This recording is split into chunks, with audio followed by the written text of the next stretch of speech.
Hi hello welcome back to my channel. Mangalya Bandha ಭಾಗ 56. ಸರಿ ಸಾಮ್ರಾಟ್, ನಾವು ಸಂಜೆ ಮನೆಗೆ ಬಂದು ಆಮಂತ್ರಣ ಕೊಡ್ತೀವಿ ಅಂದ ಮಾದೇಶ.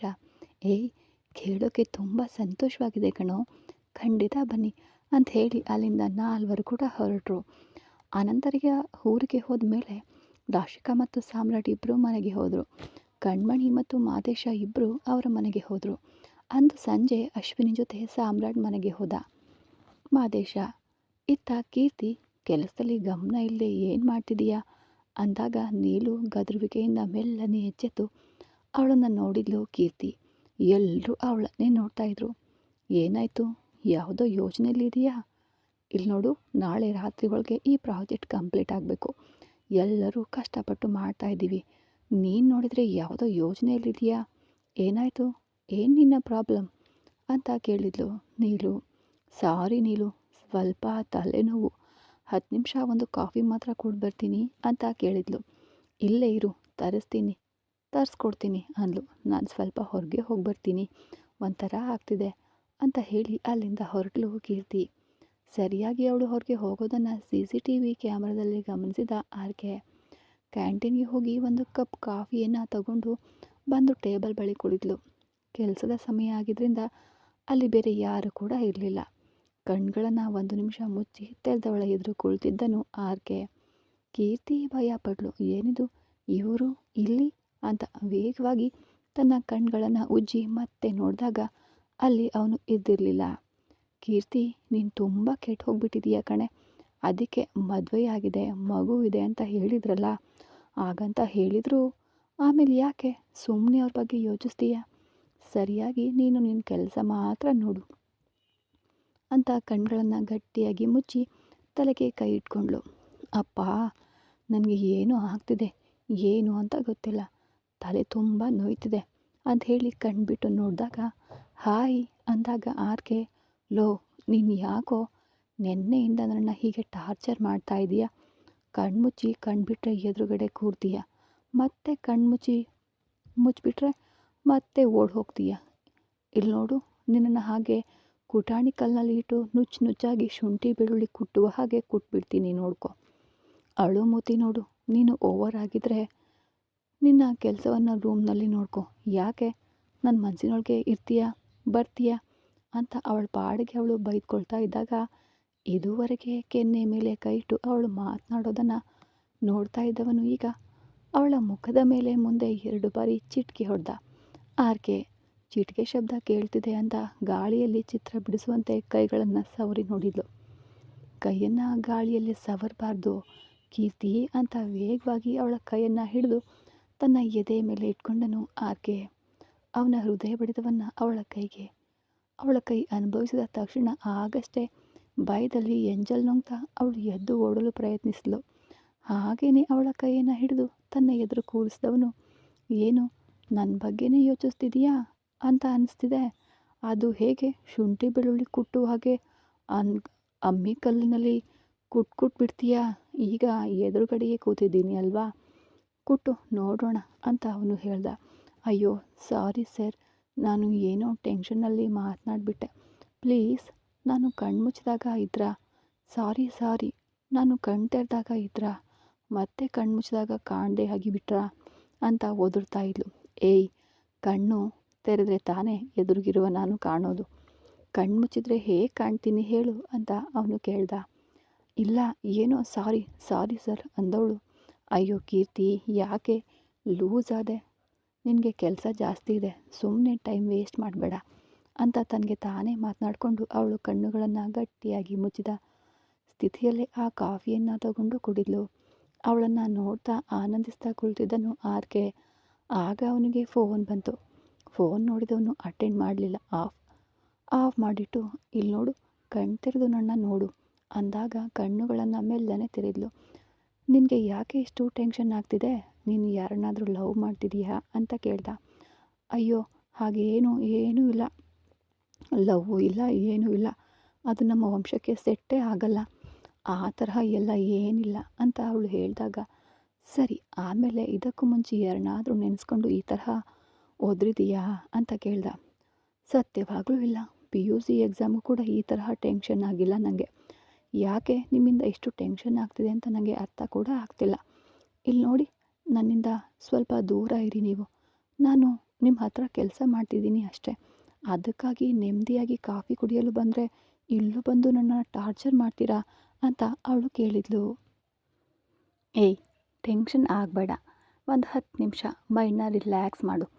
ಒಬ್ಬ ಸಾಫ್ಟ್ವೇರ್ ಇಂಜಿನಿಯರ್ ಇಷ್ಟು ಟೆನ್ಷನ್ ಆದರೆ ಇನ್ನು ಮುಂದೆ ನಿನ್ನಿಂದ ಕೆಲಸ ಮಾಡೋಕ್ಕೆ ಆಗಲ್ಲ. ಮೈಂಡ್ ರಿಲ್ಯಾಕ್ಸ್ ಆಗಿರಬೇಕು. ವರ್ಕ್ನಲ್ಲಿ ಮಾತ್ರ ಕಾನ್ಸಂಟ್ರೇಷನ್ ಇರಬೇಕು. ಅದನ್ನು ಬಿಟ್ಟು ಹೀಗೆ ಯಾವುದನ್ನೋ ನೆನೆಸ್ಕೊಂಡು ಮನಸ್ಸನ್ನು ಗೊಂದಲ ಮಾಡ್ಕೊಳ್ತಾ ಇದೀಯ. ಬೆಳಗ್ಗೆಯಿಂದ ನಾನು ವಾಚ್ ಮಾಡ್ತಾ ಇದ್ದೀನಿ. ನೀನು ಸರಿಯಾಗಿ ಕೆಲಸ ಕೂಡ ಮಾಡ್ತಿಲ್ಲ. ನಿನ್ನ ಟೀಮ್ ಲೀಡರ್ ಹತ್ರ ಕೂಡ ಬೈಗುಳ ತಿಂದಿದೀಯ ಅನಿಸುತ್ತೆ ಅಂದಾಗ, ನಾನು ಬೈಗುಳ ತಿಂದಿದ್ದು ನಿಮ್ಗೆ ಹೇಗೆ ಗೊತ್ತು ಅಂತ ಕೇಳಿದಾಗ, ಅದೇ ರೂಮ್ನಲ್ಲಿ CCTV ಕ್ಯಾಮ್ರಾ ಇದೆಯಲ್ವಾ ಅಂದ.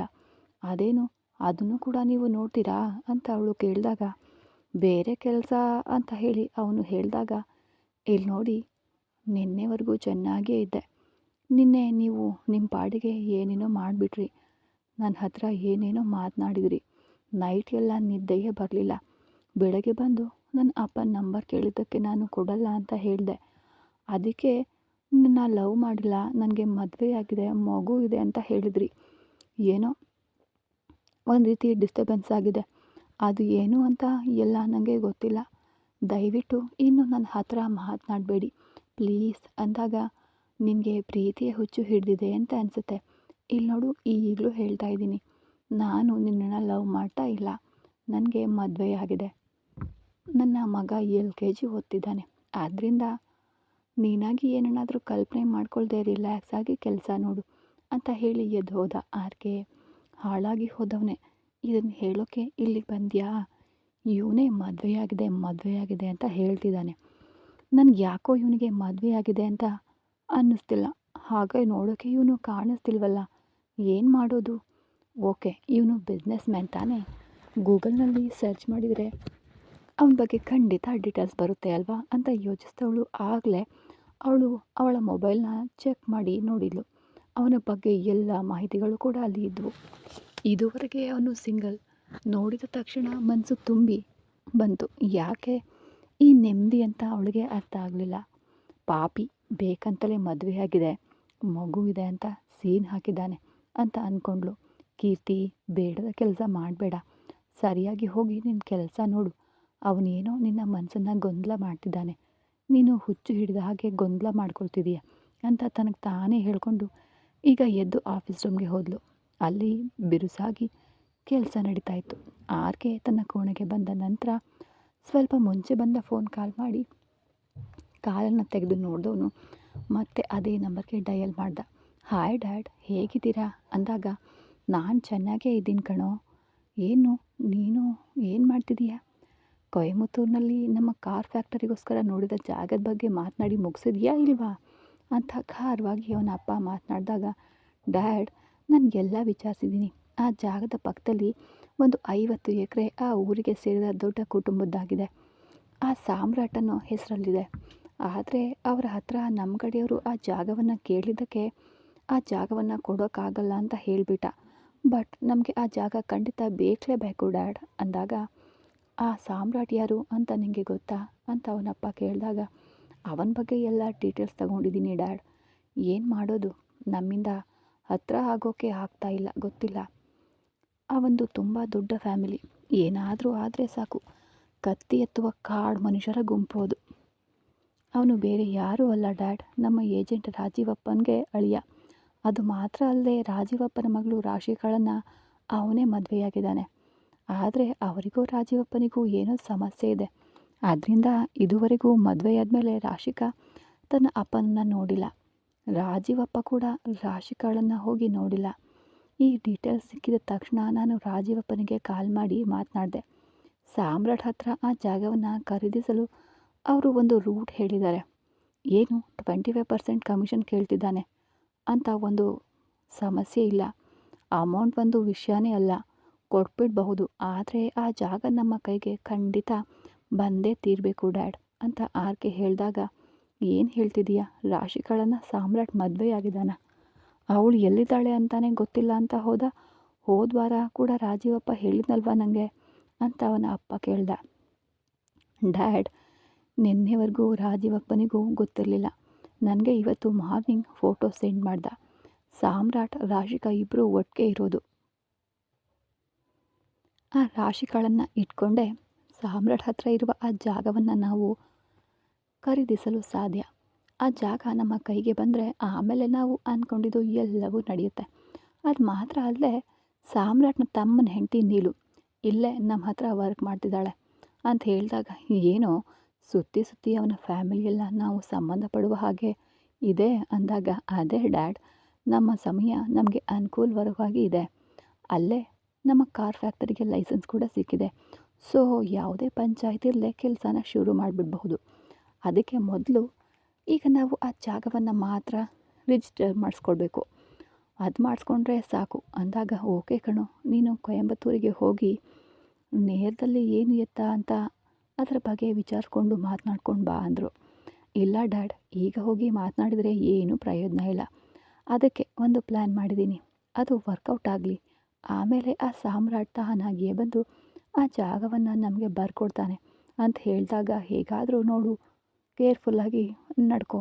ಅವರೆಲ್ಲ ಸ್ವಲ್ಪ ಡೇಂಜರಸ್ ಅಂದಾಗ, ಅವರು ಎಷ್ಟು ಡೇಂಜರ್ ಆಗಿದ್ರು ಅವರಿಗೆ ನಾನೇ ಅತಿ ದೊಡ್ಡ ಡೇಂಜರ್. ಓಕೆ ಡ್ಯಾಡ್, ನಾನು ಕೆಲಸ ಮುಗಿಸ್ಬಿಟ್ಟು ಕಾಲ್ ಮಾಡ್ತೀನಿ ಅಂತ ಹೇಳಿಬಿಟ್ಟು ಫೋನ್ ಇಟ್ಟ ಆರ್ಕೆ. ಅಂದು ಸಂಜೆ ಇತ್ತ ಕಣ್ಮಣಿ, ನಾನು ಮತ್ತು ಅಕ್ಕ ಹೋಗಿ ಸಾಮ್ರಾಟ್ ಮನೆಯಲ್ಲಿ ಆಮಂತ್ರಣ ಹೇಳಿಬಿಟ್ಟು ಬರ್ತೀವಿ ಅಂದಾಗ, ಸರಿ ಮಾವ, ಅಲ್ಲಿಗೆ ಹೋಗಿ ದೊಡ್ಡ ಮಾವ ಅವರು ಏನಾದರೂ ಅಂದರೆ ನಿಮ್ಮ ಹತ್ರ ಪೂರ್ತಿಯಾಗಿ ಹೇಳಲು ಸಾಧ್ಯವಾಗದೆ ಹಿಂದೇಟು ಹಾಕಿದಾಗ ನೀನು ಚಿಂತೆ ಮಾಡಬೇಡ. ಅದೆಲ್ಲ ಮೊದಲಿನ ಹಾಗೆ ಇವರು ಈಗಿಲ್ಲ, ನನ್ನ ಹತ್ರ ಮರ್ಯಾದೆಯಿಂದನೇ ನಡ್ಕೊಳ್ತಿದ್ದಾರೆ ಅಂದನು ಮಾದೇಶ. ಸರಿ ಮಾವ ಅಂದ್ಲು ಕಣ್ಮಣಿ. ಅಕ್ಕ ಹೊರಡೋಣ ಅಂದಾಗ ಅಶ್ವಿನಿ ಕೂಡ ವೇಗವಾಗಿ ತಯಾರಾಗಿ ಬಂದರು. ಸರಿ, ನೋಡ್ಕೊಂಡಿರು, ನಾವು ಬೇಗ ಬಂದುಬಿಡ್ತೀವಿ. ಬಾಗಿಲು ಹಾಕೋ, ನಿನಗೆ ಜೊತೆಗೆ ಯಾರನ್ನಾದರೂ ಬರಲು ಹೇಳಲಾ ಅಂದಾಗ, ಅಯ್ಯ ಅಮ್ಮ, ಅದೆಲ್ಲ ಏನೂ ಬೇಡ. ಹೊರಗಡೆ ತೋಟದಲ್ಲಿ ಎಷ್ಟೋ ಜನ ಕೆಲಸ ಮಾಡ್ತಿದ್ದಾರೆ, ಅದಕ್ಕಿಂತ ಮೇಲೆ ನನಗೆ ಭದ್ರತೆ ಬೇಕಾ ಅಂದಾಗ, ಸರಿಮ್ಮ, ಹುಷಾರಾಗಿರು ಅಂತ ಹೇಳಿಬಿಟ್ಟು ಅಶ್ವಿನಿ ಮಾದೇಶನ ಜೊತೆ ಹೊರಟರು. ಮಾದೇಶ ಅಶ್ವಿನಿ ಇಬ್ಬರು ಸಾಮ್ರಾಟ್ ಮನೆಗೆ ಹೋದರು. ಮೊದಲ ಬಾರಿಗೆ ಮಾದೇಶ್ ಬರಬೇಕಾಗಿ ಕುಟುಂಬವೇ ಕಾಯ್ತಾಯಿತ್ತು. ಕಾರನ್ನು ನಿಲ್ಲಿಸಿ ಅಶ್ವಿನಿ ಜೊತೆ ಇಳಿದು ಬಾಗಿಲು ಬಳಿ ಹೋದ ಮಾದೇಶ. ಹಾಲ್ನಲ್ಲಿ ಕುಳಿತಿದ್ದ ಎಲ್ಲರೂ ಕೂಡ ಈಗ ಬಾಗಿಲು ಬಳಿ ಬಂದರು. ಹಿರಿಯವರಿಂದ ಹಿಡಿದು ಎಲ್ಲರೂ ಕೂಡ ಬಂದರು. ಮಾದೇಶ ಮತ್ತು ಅಶ್ವಿನಿ ಇಬ್ಬರಿಗೂ ಅವರೊಂದಿಗೆ ಹೇಗೆ ಮಾತನಾಡೋದು ಅಂತ ತಿಳಿಲಿಲ್ಲ. ಹಿಂದೇಟು ಹಾಕ್ತಾ ಬಾಗಿಲಲ್ಲಿ ನಿಂತರು. ಅದು ಬಂದು ಕಣ್ಮಣಿಗೆ ಸೀಮಂತ ಇಟ್ಕೊಂಡಿದ್ದೀವಿ, ಆ ವಿಷಯವನ್ನು ಮಾತನಾಡಲು ಹೋಗೋಣ ಅಂತ ಬಂದ್ವು ಅಂತ ಹಿಂದೇಟು ಹಾಕ್ತಾನೆ ಕೇಳ್ದ ಮಾದೇಶ. ಮಾತನಾಡ್ದ, ಇದು ನಿನ್ನ ಮನೆ ಕಣೋ, ನೀನು ಯಾಕೆ ಹೀಗೆ ಯಾರೋ ಬಂದು ಮಾತಾಡುವ ತರಹ ಮಾತನಾಡ್ತಿದೀಯಾ? ನೀನು ಈ ಮನೆಯ ವಾರಸುದಾರನೇ ಅಂತ ಮೊದಲ ಬಾರಿಗೆ ಆ ಮನೆಯ ಹಿರಿಯರು ಹೇಳಿದಾಗ ಮಾದೇಶನ ಕಣ್ಣು ತುಂಬಿ ಬಂತು. ಅಶ್ವಿನಿಗೆ ಸ್ವಲ್ಪ ನೆಮ್ಮದಿ ಆಯಿತು. ಈಗ ಸೂರ್ಯನಮ್ಮ ನಿಧಾನವಾಗಿ ನಡ್ಕೊಂಡು ಬಂದರು. ತನ್ನ ಮಗಳನ್ನು ನೋಡಿದ ತಕ್ಷಣ ಸ್ವಲ್ಪ ವೇಗವಾಗಿ ಹತ್ತಿರ ಬಂದು ಪಾತ್ಕಿ ಹೆತ್ತ ಅಪ್ಪನ ಸಾವಿಗೂ ಬರದೆ ದೂರ ಉಳಿದಿಯಲ್ಲೇ, ಅಷ್ಟು ಕೋಪನ ನಿನಗೆ? ಅಕ್ಕ ಮತ್ತು ತಮ್ಮ ಇಬ್ಬರು ಒಂದಾಗ್ಬಿಟ್ರಿ. ಕೊನೆಯದಾಗಿ ಆ ಮನುಷ್ಯನಿಗೆ ಬಾಯಿಗೆ ಅಕ್ಕಿ ಕೂಡ ಹಾಕೋದಕ್ಕೂ ನೀನು ಬರಲಿಲ್ವಲ್ಲ ಅಂತ ಅಳಲು ಪ್ರಾರಂಭಿಸಿದರು. ಬಂದಿರೋದು ಒಳ್ಳೆಯ ಕಾರ್ಯಕ್ಕಾಗಿ. ಆದ್ದರಿಂದ ಅಶ್ವಿನಿ ಏನು ಕೂಡ ಮಾತನಾಡದೆ ಸುಮ್ಮನೆ ಇದ್ದರು. ಮುಜುಗರ ಉಂಟು ಮಾಡಬಾರ್ದು ಅಂತ ತಾಳ್ಮೆಯಿಂದ ನಿಂತಿದ್ರು. ಯಾಕೆ, ನಿನ್ನ ಹೆತ್ತ ತಾಯಿ ನನ್ನ ಹತ್ರ ಕೂಡ ಮಾತನಾಡೋದಿಲ್ವಾ ನೀನು ಅಂತ ಅಳ್ತಾನೆ ಕೇಳಿದಾಗ ಅಶ್ವಿನಿ ಮನಸ್ಸು ಸ್ವಲ್ಪ ಕರಗ್ತು. ಇಲ್ಲಿ ನೋಡು ಅಮ್ಮ, ನಿನ್ನ ಮೇಲೆ ನನಗೆ ಪ್ರೀತಿ ಇದೆ, ಆದರೆ 23 ವರ್ಷ ಅನಾಥಿಯಾಗಿಯೇ ಇದ್ಬಿಟ್ನಲ್ವಾ? ಆಗಲೇ ನಿನಗೆ ಹೆತ್ಮಗಳು ಕಣ್ಣಿಗೆ ಕಾಣಲಿಲ್ವಾ? ಕೈಗೂಸ್ನೊಂದಿಗೆ ನನ್ನ ಗಂಡನನ್ನು ಕಳ್ಕೊಂಡು ಅನಾಥಿಯಾಗಿ ನಿಂತಿದ್ದೇನೆ. ನನ್ನ ಗಂಡನ ಶವ ಎತ್ತಲು ಕೂಡ ನೀವು ಯಾರೂ ಬರಲಿಲ್ವಲ್ಲ? ಊರಿನ ಜನರೆಲ್ಲರೂ ನಿಮ್ಮ ಮಾತಿಗೆ ಕಟ್ಬಿದ್ದೇ ಇದ್ದರು. ಈಗ ನನ್ನ ತಮ್ಮ ಮತ್ತು ಚಿಕ್ಕಮ್ಮನೇ ಅವರ ಸಂಬಂಧಿಕರನ್ನು ಇಟ್ಕೊಂಡು ನನಗೆ ಸಹಾಯ ಮಾಡಿದರು. ಅಂದಿಗೂ ಇದೇ ವ್ಯರ್ಥ ಹಠವನ್ನು ಹಿಡ್ಕೊಂಡೆ ಈ ಮಹಾರಾಜನನ್ನು ಒಪ್ಕೊಳ್ತಾ ಇದ್ದೆ. ಆದರೆ ಇಂದು ನನಗೂ ನನ್ನ ಮಗುವಿಗೂ ಆಸರೆಯಾಗಿರೋದೇ ಅವನು. ಆದರೆ ಈಗ ಕೂಡ ನಾನು ನನ್ನ ತಮ್ಮನಿಗಾಗಿ ಮಾತ್ರ ಇಲ್ಲಿಗೆ ಬಂದಿದ್ದೀನಿ. ಬೇರೆ ಯಾವ ಸಂಬಂಧವನ್ನು ಹುಡುಕೊಂಡು ನಾನು ಬರಲಿಲ್ಲ ಅಂತ ಅಶ್ವಿನಿ ಬಿಕ್ಕಿ ಬಿಕ್ಕಿ ಎತ್ತಾಗ ಅಲ್ಲಿದ್ದವರ ಮನಸ್ಸು ಮರುಗಿತು. ಸಾಧನಾ, ಭಾನುಮತಿ, ರಾಶಿಕಾ ಮೂವರು ಕೂಡ ಬಂದು ಅಶ್ವಿನಿಯನ್ನು ಸುತ್ತುವರೆದರು. ಅಕ್ಕ, ಏನಿದು? ನನಗೆ ಅಷ್ಟು ಹೇಳಿ ಕರ್ಕೊಂಡು ಬಂದು ಇಲ್ಲಿಗೆ ಬಂದು ನೀನು ಹೀಗೆ ಅಳ್ತಿದೆಯಲ್ಲ. ಬಂದಿರೋದು ಒಳ್ಳೆ ಕಾರ್ಯಕ್ಕೆ ಹೇಳೋದಕ್ಕೆ ಅಲ್ವಾ? ಒಳ್ಳೆಯ ರೀತಿಯಲ್ಲಿ ಯಾರ ಮನಸ್ಸಿಗೂ ನೋವು ಮಾಡದೆ ಆಮಂತ್ರಣ ಕೊಟ್ಟು ಹೇಳಿ ಹೋಗೋಣ. ನೀನು ಯಾಕೆ ಆಗಿ ಹೋಗಿದ್ದನ್ನೆಲ್ಲ ಎಳೆದು ಮಾತನಾಡ್ತಿದೀಯಾ ಅಂತ ಮಾದೇಶ ಹೇಳ್ದ. ಆಗ ಸಾಮ್ರಾಟ್ ತಾಯಿ ಮಾದೇಶ, ಅವಳು ತುಂಬ ಕಷ್ಟಪಟ್ಟಿದ್ದಾಳಲ್ವಾ, ಅದಕ್ಕೆ ವೇದನೆಯಿಂದ ಮಾತಾಡ್ತಿದ್ದಾಳೆ. ನಮ್ಮ ಮೇಲೂ ಕೂಡ ತಪ್ಪಿದೆ. ಅವಳನ್ನು ಇಷ್ಟು ವರ್ಷ ನಾವು ದೂರನೇ ಇಟ್ಟು ತಮಾಷೆ ನೋಡಿದ್ವು. ಏನೋ ಅಂದು ಈ ಮಹಾರಾಜನ ಕೊನೆಗಾಲದಲ್ಲಿ ಕಷ್ಟಪಟ್ಟು ನಿನ್ನ ಅಮ್ಮನ ಕುರುಲಿಗೆ ನಿಮ್ಮ ಅಪ್ಪನಿಂದ ತಾಳಿ ಕಟ್ಟಿಸ್ದೆ. ಅದಕ್ಕಾಗಿಯೇ ತಾನೇ ಮತ್ತೆ ನಿನ್ನನ್ನು ಈ ಮನೆಯ ವಾರಸುದಾರ ಅಂತ ಎಲ್ಲರೂ ಒಪ್ಕೊಂಡ್ರು. ಅಂದು ಮಾತ್ರ ನೀನು ಅದನ್ನು ಮಾಡದೆ ಹೋಗಿದ್ರೆ ಇಲ್ಲಿವರೆಗೂ ನಿನ್ನ ತಪ್ಪಾಗಿ ಮಾತನಾಡ್ತಿದ್ರು. ಸರಿ ಬಿಡು, ಅವರಿಗೆ ತಿಳಿದಿರೋದು ಅಷ್ಟೇ. ಇಬ್ಬರು ಮೊದಲು ಬಂದು ಊಟ ಮಾಡಿ ಅಂತ ಇಬ್ಬರನ್ನ ಕರೆದರು. ಇಲ್ಲ ದೊಡ್ಡಮ್ಮ, ಇನ್ನೊಂದು ದಿನ ಬಂದಾಗ ಊಟ ಮಾಡ್ತೇವೆ ಅಂತ ಹೇಳಿ ಈಗ ಅಶ್ವಿನಿಯನ್ನು ನೋಡ್ದ. ಇರು ಮಾದೇಶ ಅಂತ ಹೇಳಿ ಕಾರಿನ ಬಳಿ ಹೋದ ಅಶ್ವಿನಿ ಅಲ್ಲಿದ್ದ ತಾಂಬೂಲದ ತಟ್ಟೆಯನ್ನು ತೆಗೆದುಕೊಂಡು ಬಂದಳು. ಅದನ್ನು ಈಸ್ಕೊಂಡ ಮಾದೇಶ, ದೊಡ್ಡಯ್ಯ, ನೀವಿಬ್ಬರು ಈ ತಾಂಬೂಲವನ್ನು ತಗೊಳ್ಳಿ ಅಂತ ಹೇಳ್ದ. ಹಿರಿಯರು ಮತ್ತು ದೊಡ್ಡಮ್ಮ ಇಬ್ಬರು ಒಟ್ಟಿಗೆ ನಿಂತರು. ಅವರ ಕೈಗೆ ಕೊಡುವಾಗ ಅಶ್ವಿನಿಯನ್ನು ನೋಡ್ದ ಮಾದೇಶ. ಇಲ್ಲ ರಾಜ, ನಾನು ಕೊಡಬಾರ್ದು, ನೀನೇ ಕೊಡು ಅಂತ ಅಶ್ವಿನಿ ಹೇಳಿದಾಗ, ಏನಕ್ಕ ಈ ಸಂಪ್ರದಾಯವನ್ನೆಲ್ಲ ನೋಡಬೇಕಾ? ಮನೆಗೆ ದೊಡ್ಡವಳು ನೀನು, ಹೀಗೆ ದೂರ ನಿಲ್ಲಬೇಡ ಅಂದ ಮಾದೇಶ. ಇಲ್ಲ ಮಾದೇಶ, ನೀವು ಬಾಳ್ಬೇಕಾದ ಮಕ್ಕಳು, ನಾನು ಹೇಗೆ ಅಂತ ಅವಳು ಹಿಂದೇಟು ಹಾಕಿದ್ಲು. ಹಾಗೆಲ್ಲ ಏನೂ ಇಲ್ಲ ಅಕ್ಕ, ನೀನು ಹಿಡಿ ಅಂದಾಗ ಅಶ್ವಿನಿ ಕೂಡ ಕೈಯಾಕಿ ಹಿಡಿದ್ಲು. ಇಬ್ಬರು ಸೇರಿ ಅವರಿಗೆ ಕೊಟ್ಟರು. ದೊಡ್ಡಪ್ಪ ದೊಡ್ಡಮ್ಮ ಬುಧವಾರ ಕಣ್ಮಣಿಗೆ ಸೀಮಂತ. ಎಲ್ಲರೂ ಕುಟುಂಬ ಸಮೇತವಾಗಿ ಬಂದು ನಮ್ಮನ್ನು ಆಶೀರ್ವದಿಸಬೇಕು. ಇದುವರೆಗೂ ನಮ್ಮ ಮನೆಯಲ್ಲಿ ಯಾವ ಒಳ್ಳೆಯ ಕಾರ್ಯವೂ ನಡೆದಿಲ್ಲ. ಮೊದಲ ಬಾರಿಗೆ ನಡೀತಾ ಇದೆ. ಎಲ್ಲರೂ ಬಂದು ಕಣ್ಮಣಿಯ ಸೀಮಂತವನ್ನು ಒಳ್ಳೆಯ ರೀತಿಯಲ್ಲಿ ನೆರವೇರಿಸ್ಕೊಡ್ಬೇಕು ಅಂತ ಹೇಳ್ದ. ತಾಂಬೂಲವನ್ನು ಪಡೆದು ತನ್ನ ಹೆಂಡತಿಯ ಕೈಗೆ ಕೊಟ್ಟು ಈಗಷ್ಟೇ ಮಾದೇಶನ್ನ ತಬ್ಬಿಕೊಂಡ್ರು. ಹಿರಿಯರು ಎಲ್ಲರಿಗೂ ಆಶ್ಚರ್ಯ ಆಯಿತು. ಇದುವರೆಗೂ ಅವರು ತಮ್ಮ ಹೆತ್ತ ಮಕ್ಕಳಲ್ಲಿ ಒಬ್ಬರನ್ನ ಕೂಡ ಹೀಗೆ ತಬ್ಕೊಂಡಿರಲಿಲ್ಲ. ಆದರೆ ಇಂದು ಮೊದಲ ಬಾರಿಗೆ ಮಹದೇಶನನ್ನು ಅವರು ಅಪ್ಪಿಕೊಂಡಿದ್ದು ಎಲ್ಲರಿಗೂ ಆಶ್ಚರ್ಯದೊಂದಿಗೆ ಸಂತೋಷ ಕೂಡ ಆಯಿತು. ಅಲ್ಲಿದ್ದ ಎಲ್ಲರ ಕಣ್ಗಳು ಕೂಡ ತೇವವಾದವು. ಈಗ ಮಹದೇಶ ಜೋರಾಗಿಯೇ ಹತ್ಬಿಟ್ಟ. ಯಾಕಾಗೆ ಅತ್ತೆ ಅಂತ ಅವನಿಗೆ ತಿಳಿಲಿಲ್ಲ. ಆದರೆ ಮನಸ್ಸಿನ ತುಂಬ ಇಷ್ಟು ವರ್ಷಗಳ ಕಾಲ ಬಿಗಿಯಾಗಿ ಹಿಡಿದಿಟ್ಕೊಂಡಿದ್ದ ಅಷ್ಟು ದುಃಖ ನೋವುಗಳು ಅವರ ಎದೆಯ ಮೇಲೆ ವಾಲ್ಕೊಂಡು ಅತ್ತು ಕಣ್ಣೀರಿನ ಮೂಲಕ ಸುರಿಸಿ ತೀರಿಸಿದ ಮಹದೇಶ. ಏ ಚಿಕ್ಕವನೇ, ಅಳ್ಬೇಡ್ವೋ, ಇದುವರೆಗೆ ನಿನ್ನನ್ನು ತುಂಬ ಕಷ್ಟಪಡಿಸ್ಬಿಟ್ವು. ಇನ್ನು ಮುಂದೆ ಈ ಮನೆಯ ವಾರಸುದಾರ ನೀನು ಕೂಡ. ಇನ್ನು ನೀನು ಅಳಬಾರ್ದು, ನಿಮಗಾಗಿ ನಾವಿದ್ದೇವೆ. ಇದು ನಮ್ಮ ಮನೆಯ ಸೀಮಂತ, ದೊಡ್ಡ ಮನೆಯ ಸೀಮಂತ, ಒಳ್ಳೆಯ ರೀತಿಯಲ್ಲಿ ನಡೆಸೋಣ ಅಂತ ಸಮಾಧಾನವಾಗಿ ಅವನ ಬೆನ್ನನ್ನು ತಟ್ಟಿದರು. ತುಂಬ ಧನ್ಯವಾದಗಳು ದೊಡ್ಡಪ್ಪ ಅಂತ ಹೇಳಿ ಹಿಂದೆ ಸರಿದ ಮಹದೇಶ. ಹತ್ತಿರ ಬಂದ ಸಾಮ್ರಾಟ್, ಏನೋ ಮಗುವಿನ ಹಾಗೆ ಅಂತ ಅವನ ಕಣ್ಣೀರನ್ನು ಒರೆಸಲು ಹಾಗೆಯೇ ಸಾಮ್ರಾಟ್ನನ್ನು ತಬ್ಬಿಕೊಂಡ. ಇಲ್ಲ, ಇಷ್ಟು ವರ್ಷ ಒಂಟಿಯಾಗಿಯೇ ಇದ್ಬಿಟ್ಟೆ. ಮನಸ್ಸಿನಲ್ಲಿ ಅಷ್ಟು ಭಾರ ಆಗಿತ್ತು. ಈ ಕ್ಷಣ ನನ್ನ ಭಾರವೆಲ್ಲ ಕಡಿಮೆ ಆದಂತೆ ಅನ್ನಿಸ್ತಿದೆ. ಅಮ್ಮ ಎಷ್ಟು ವರ್ಷ ಆಸೆ ಪಟ್ಟಿದ್ಲು ಗೊತ್ತಾ? ಆದರೆ ಅವಳು ಅಂದ್ಕೊಂಡಿದ್ದೆಲ್ಲ ಈಗ ನಡೀತಾ ಇದೆ. ಅದನ್ನು ನೋಡಲು ಈಗ ಅವಳೇ ಜೀವಂತವಾಗಿಲ್ಲ ಅಂತ ಹೇಳುವಾಗಲೇ ಅವನೊಂದಿಗೆ ಸೇರಿ ಮಹಿಳೆಯರು ಕೂಡ ಹತ್ಬಿಟ್ರು. ಆಗ ಸಾಧನ, ಮಾದೇಶ, ನೀನು ಚಿಂತೆ ಮಾಡಬೇಡ, ನಿನಗೆ ನಾವೆಲ್ಲರೂ ಇದ್ದೀವಿ. ಅತ್ತೆ ನಮ್ಮನ್ನು ಬಿಟ್ಟು ಎಲ್ಲಿಗೆ ಹೋಗಿರಲ್ಲ. ಅವರೆಲ್ಲ ಒಳ್ಳೆಯ ರೀತಿಯಲ್ಲಿ ನಮ್ಮ ಜೊತೆಯೇ ಇರ್ತಾರೆ ಅಂತ ಸಾಧನ ಕೂಡ ಹೇಳಿದ್ಲು. ಈಗ ಸಾಮ್ರಾಟ್ನಿಂದ ದೂರ ಸರಿದವನು ಆಮೇಲೆ ಮಕ್ಕಳ್ಯಾರು ಕಾಣಿಸ್ತಿಲ್ವಲ್ಲ, ಅವರೆಲ್ಲರೂ ಕೂಡ ಟ್ಯೂಷನ್ಗೆ ಹೋಗಿದ್ದಾರೆ. ಭಾರತಿ ಮೇಲ್ಗಡೆ ಓದ್ಕೋತಿದ್ದಾಳೆ. ಭುವನ್ ಇನ್ನೂ ಬಂದಿಲ್ಲ ಅಂದರು. ಸರಿ ಅದಕ್ಕೆ ಎಲ್ಲರೂ ಬನ್ನಿ, ಮಕ್ಕಳನ್ನ ಕರ್ಕೊಂಡು ಬನ್ನಿ ಅಂದ. ಮಹದೇಶನ ಕಣ್ಣೀರನ್ನು ನೋಡಿದ ಈಗ ಸುರೇಶ್ ಮತ್ತು ಮಹೇಶ್ ಇಬ್ಬರಿಗೂ ಅಪರಾಧಿ ಭಾವನೆ ಕಾಡ್ತಾ ಇತ್ತು. ಈಗಷ್ಟೇ ಸುರೇಶ್ ಅವನ ಹತ್ರ ಬಂದರು. ಕ್ಷಮಿಸ್ಬಿಡು ಮಹದೇಶ, ನಿನ್ನನ್ನು ಶತ್ರುವಾಗೇ ನೋಡಿಬಿಟ್ವು. ಇನ್ಮುಂದೆ ಹಾಗೆಲ್ಲ ಇರೋದಿಲ್ಲ. ನಿನ್ನನ್ನು ನಾವು ಚೆನ್ನಾಗಿ ನೋಡ್ಕೋತೀವಿ. ನೀನು ನಮ್ಮ ಜೊತೆ ಹುಟ್ಟವನೇ ಕಣೋ ಅಂತ ಹೇಳಿದರು.